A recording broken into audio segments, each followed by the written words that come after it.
This is the Air 2S and this is the Mini 3 Pro. Which one of these drones should you buy if you're in the market for a new drone? Let's find out. Hey, my name's Jake and I create content here to help solo creators on the go. So I test and review lots of drones, cameras, lenses in places like this in Alaska, and I give you tips and tutorials on how to use them. If that's something that interests you, consider subscribing. Today we're testing the Air 2S and the Mini 3 Pro. See which one of these drones might be the best drone for you. Obviously there's a little price difference. We'll break down all the specs and give you lots of examples of footage between the two drones, comparing them and giving you as close to exact as the same framing, flight paths, all that, so you can make a decision on which one of these drones might be best for you. And to compare as closely as possible, I don't have ND filters for the Mini 3 Pro yet, and that's why I'm not going to use them. To make it fair, I'm not going to use them on the Air 2S yet either. As far as specs goes, these can be somewhat subjective depending on how you're using them. That's why I'm trying to provide as much side-by-side video of the same stuff and side-by-side photos of the same stuff so you can see for yourself. The Air 2S offers up to 5.4K 30 frames a second in 10-bit D-Log, which is fantastic. 10-bit D-Log is great to color grade with. I've used this on professional shoots for TV shows where it's intercut well with an Inspire 2 when we've had really tight space and not been able to fly an Inspire 2. This has been a go-to drone and nobody's complained about it. That being said, you cannot use active track in 5.4K. You have to drop down to 4K 60 or 4K 30 to be able to use active track, and there is no like HDR mode or anything like that because you have this 1-inch sensor. That's sort of what you get. But it is great. The low light performance on this is excellent. It works really well all the way up to about ISO 800 or so, and then it starts to fall apart pretty quickly. I would never go higher than ISO 1600 without using denoiser. Even with using denoiser, I wouldn't use more than higher ISO than 1600. But this is a great drone, fantastic video out of this. We'll talk about photo more in a minute.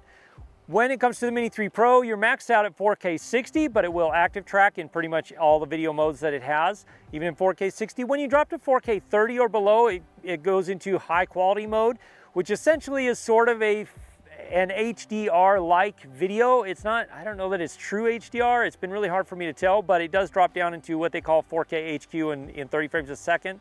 It's very nice. The details between both of these drones are excellent. They both have fantastic video coming out of this. The Mini 3 Pro does have 10-bit color, which is spectacular because it gives you a lot more room to color grade with. However, it's in D-Cine-like, and I don't like color grading D-Cine-like as much. I feel like you have to work a little harder to make it look good, but it does look great when you work with it, and when you get it dialed in, it looks fantastic. For slow motion, both of these drones will shoot 4K 60. They both shoot HD, full HD, 1080p up to 120 frames a second.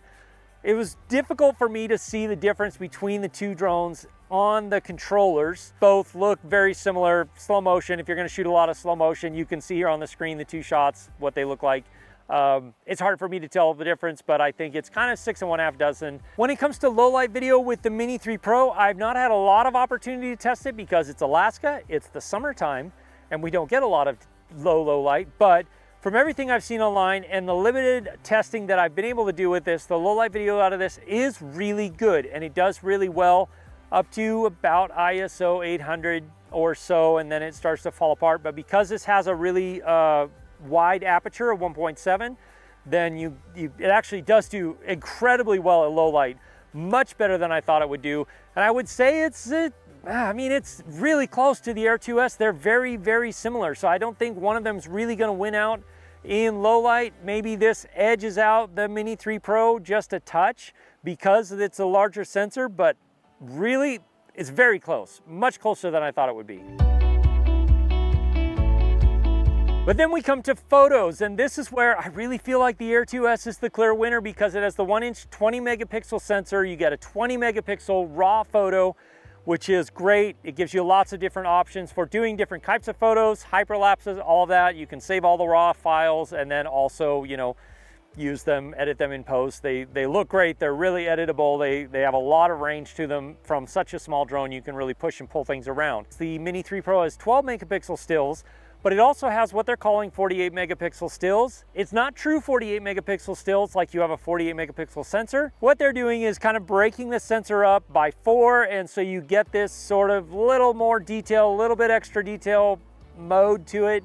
You do get extra, you do get more information, but it's not the same as like having a true 40 megapixel, 48 megapixel still. As I've been editing these files and working with the photos, there's a couple of things I really need to point out, especially if you use drones mainly as a photography tool.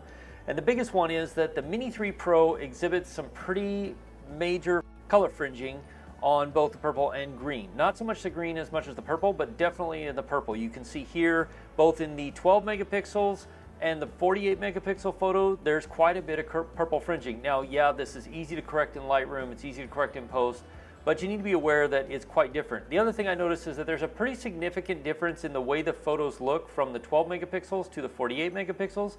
I guess it shouldn't be surprising considering what they're doing with the sensor in order to get those 48 megapixels, but just something you need to be aware of, that if you're using these primarily as a photography tool, the Air 2S is a much better drone for that currently. One thing on both video and photo modes, if you do a lot of stuff on Facebook, Instagram, YouTube Shorts, TikTok, then obviously the Mini 3 Pro is going to be the one you want because it will rotate the gimbal 90 degrees and give you real, true vertical video shooting, which gives you much better quality and much, full quality photos.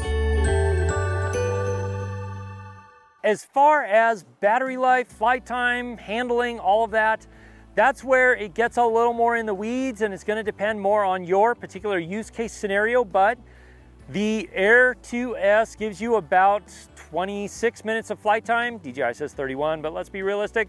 26 minutes, 27 minutes is about right depending on conditions. It will fly up to 42 miles an hour, and it will descend up to 13 miles an hour, which is really fast. It will ascend almost at that speed too, which gets you places quickly when you need to go somewhere in sport mode, get to a location, and then start filming or taking pictures. The Air 2S is spectacular for that. It will handle extremely high winds, like up to 35 miles an hour with ease, and you don't see it in the footage. It really does well, unless you're close to something, in really high winds. You can see it here flying over the ocean, incredibly high winds. It did incredibly well. That was 35 mile an hour winds with 40 mile an hour gusts, and the drone did great. Now, obviously, the closer you get to an object, the more you are gonna see wind in the video. But even at that, the Air 2S does great in high winds like that because it is a bigger drone and a little more weight to it. It's 595 grams. It just handles wind better and air movement better, even when it's close to stuff.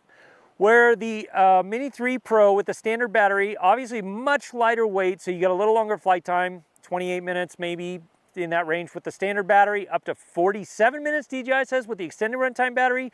My experience has been more like 38 minutes, maybe 39 minutes, depending on conditions, which still, that's massive. That's like 30% more flight time, which is great. But with the standard battery or the extended battery, you definitely see this move around a lot more in the wind.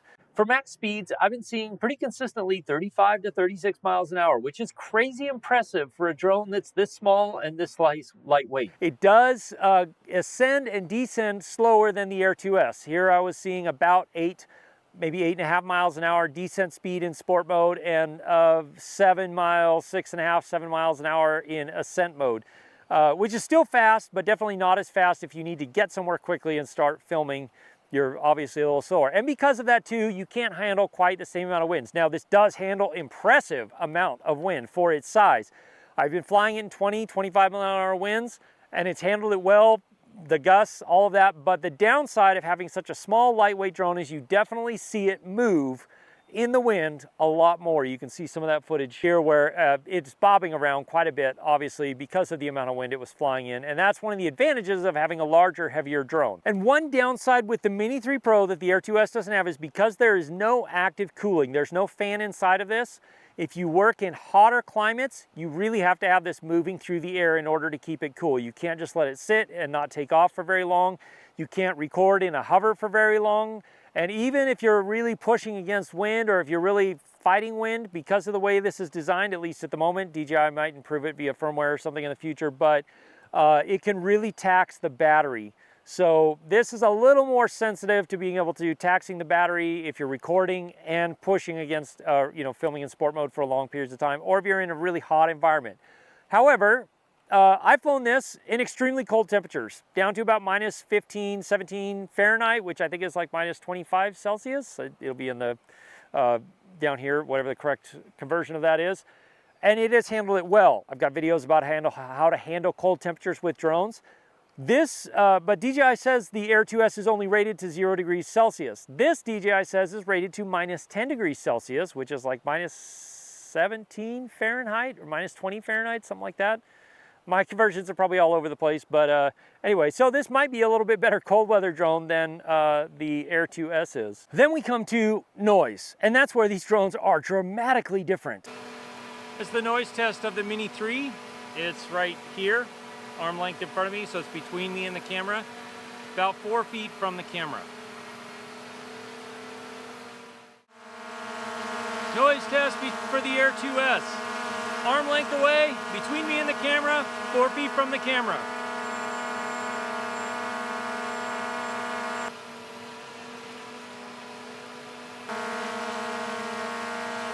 The Mini 3 Pro is by far the quietest drone I have ever used, the quietest drone I've ever heard. It's insanely quiet. So if you're wanting to fly in places where you don't want to draw a lot of attention to yourself, the Mini 3 Pro is definitely the way to go.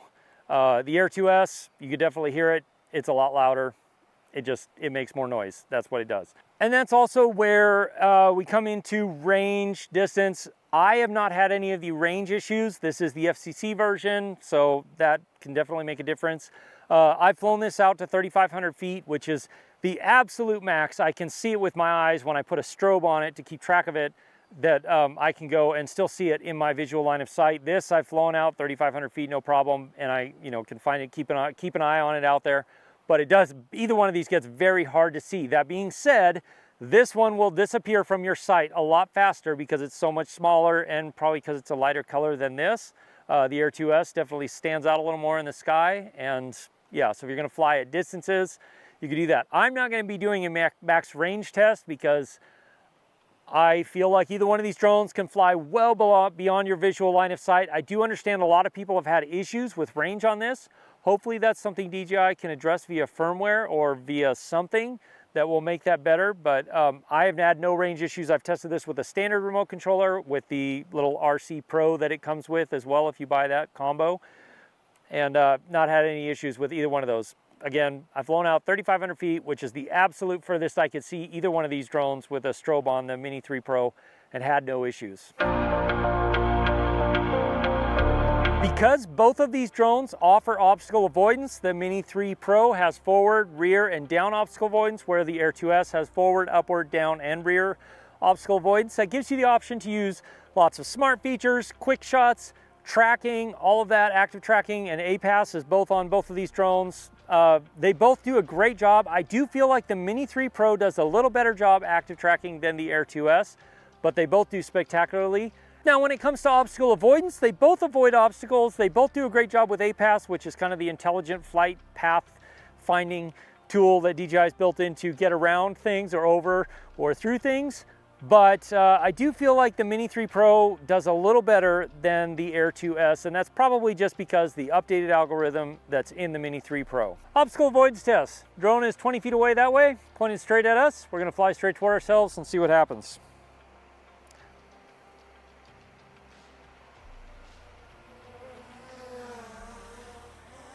Nice. And now obstacle avoidance test with the Air 2S. So, got it on, bypass, it's in normal mode. 20 feet away, right there, same thing, gonna fly straight at ourselves, see what happens.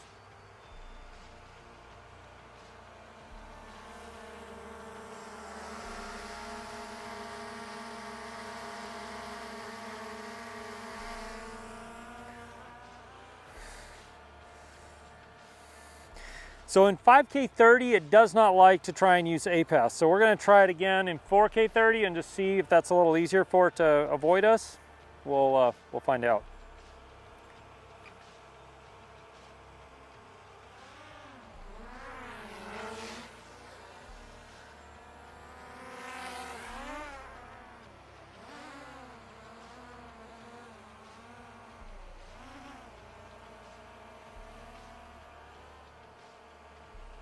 So in 5K 30, it definitely did not like that. It got right here. It did avoid us, but it stopped. It basically just stopped. So we're gonna try it in 4K 32 just to see the difference.